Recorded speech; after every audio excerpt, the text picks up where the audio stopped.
Hello everyone. जय महाकाल जय महाकाली। भक्त के लिए महाकाल ने भस्म कर दिया काल को।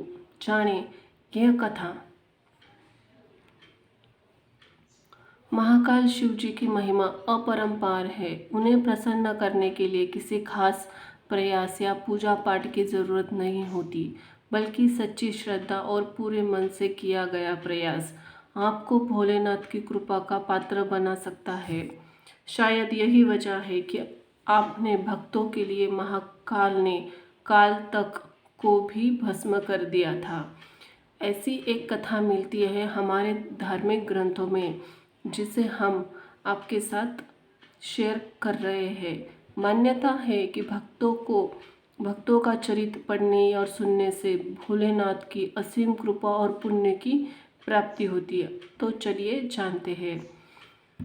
भक्त के प्रति महाकाल की अगाध आस्था की जिस कहानी का हम आज जिक्र कर रहे हैं, वह स्वयं कार्तिकेय ने संतों को सुनाई थी। इसके अनुसार राजा श्वेतकेतु, जो कि भगवान भोलेनाथ के परम भक्त थे, उन्होंने ही काल को भी जीत लिया था। राजा श्वेतकेतु सदाचारी, सत्यवादी, धर्म के मार्ग पर चलने वाले शूरवीर प्रजा के पालक थे। वही अत्यंत निष्ठा और प्रेम भाव से प्रजा का पालन, अगाध आस्था और श्रद्धा भाव से भगवान शिव जी की भक्ति करते थे। इसके साथ ही भाव से महाकाल अत्यंत प्रसन्न थे। उनकी कृपा से श्वेतकेतु राज्य के रोग, दुख, दरिद्रता, अकाल मृत्यु और महामारी से भी अछूते थे। एक दिन जब राजा श्वेतकेतु का जीवन काल समाप्त होने था और वह भगवान भोलेनाथ जी की आराधना में लीन थे, तब चित्रगुप्त ने यमराज से कहा कि राजा श्वेतकेतु की अब आयु पूरी हो चुकी है, अब उन्होंने प्राण हरने का समय है। तब यमराज ने अपने दूतों को आज्ञा की वे जाए और श्वेतकेतु के प्राण हर ले आए। यमदूत राजा श्वेतकेतु के पास पहुंचे तो वह शिव मंदिर में थे। दूत बाहर खड़े हो गए। श्वेतकेतु गहरे ध्यान में थे।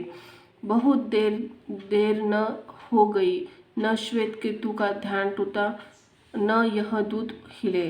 दूत बिना अपना काम किए खड़े रहे। जब वे वापस नहीं पहुंचे तो यमराज ने विलंब होते देखा तो कालदंड ने संभाला और खुद चल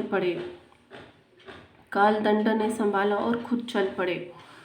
दूतों के आने में देरी होने से चलते यमराज स्वयं ही राजा श्वेतकेतु के प्राण हरने पहुंचे।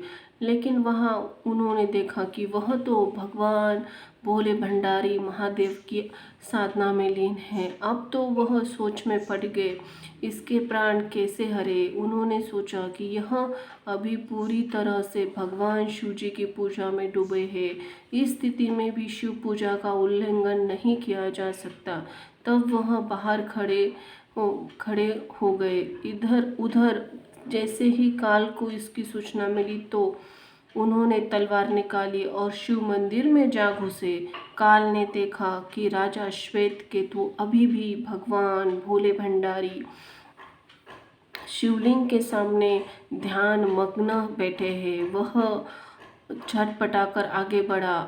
जैसे ही उसने राजा श्वेतकेतु का सिर काटने के लिए तलवार उठाई, भगवान भोले भंडारी शिव जी ने अपना तीसरा नेत्र खोलकर काल की ओर देखा।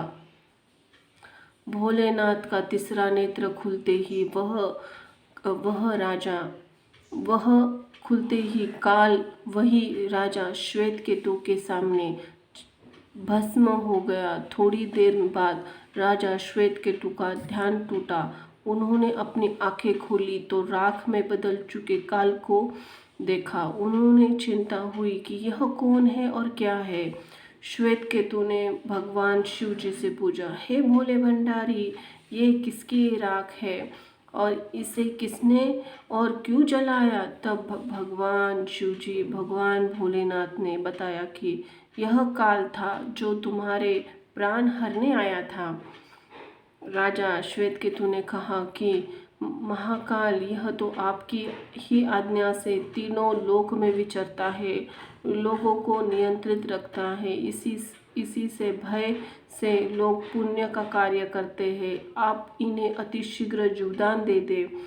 शिव जी की कृपा से काल जी उठा और उसने उठते ही श्वेत केतु को अपने गले से लगाकर बोला, राजा, तुम जैसा तो तीनों लोकों में कोई नहीं है। तुमने तो अजय अजय काल को भी जीत लिया। जीवदान पाकर काल और यमराज ने कहा कि ऐसे जातक को जो शिवजी के परम भक्त है, सच्चे मन और श्रद्धा से भगवान महाकाल की पूजा में लीन रहते हैं, सिर पर जटा और गले में रुद्राक्ष पहनते हैं, विभूति का त्रिपुंड गले पर लगाते हैं और पंचाक्षर मंत्र का जाप करते हैं, उन्हें भी अकाल मृत्यु का ग्रास नहीं बनना पड़ेगा। इस कथा के अनुसार इस आशीर्वाद के बाद श्वेत केतु ने लंबे समय तक राज किया और फिर महाकाल की कृपा पाकर उनमें ही विलीन हो गए। बोलो भोले भंडारी की जय। धन्यवाद।